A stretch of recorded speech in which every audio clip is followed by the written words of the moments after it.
Between treating patients and getting sick themselves, the past few months have been a grind for doctors and nurses. Many are feeling stressed and burned out. Shelby Cassesi talked with several nurses about how they're coping with the challenges of the pandemic. Shelby? Megan, exhausted, stressed, and deflated. That's the words that the healthcare workers we talked to tonight used to describe how they're feeling as coronavirus cases continue to surge. They're also pleading with us to help them out.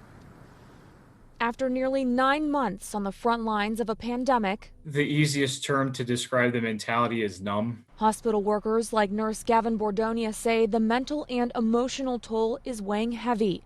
He works in a COVID unit at Allegheny Health Network's Forbes Hospital and just recovered from the virus himself. A lot of people are struggling with the idea that they can't be there 24/7 because realistically, with what we're seeing, that's kind of what we need. With that comes the added pressure of remaining hypervigilant to avoid getting sick. For healthcare workers, that means many activities that could reduce stress and burnout are off the table. Being with family and friends, going out to do fun things, going to the gym.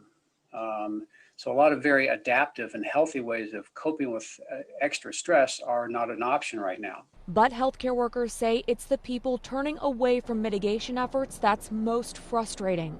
You feel defeated when you hear that because you know that, the people they're not really listening. Tonight, they want the public to know wearing a mask and social distancing is the biggest way we can help them. If you follow those things, it's going to really just kind of take the burden off of our caregivers.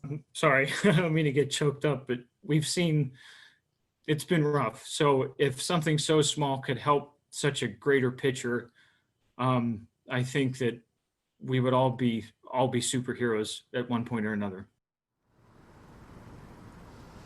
A recent survey from a mental health nonprofit said that 93% of healthcare workers reported feeling stressed recently. Make no mistake, though, the healthcare workers we spoke with tonight said they are more than ready and able to help anyone who needs it. Reporting live in Oakland, Shelby Cassesi, KDKA News.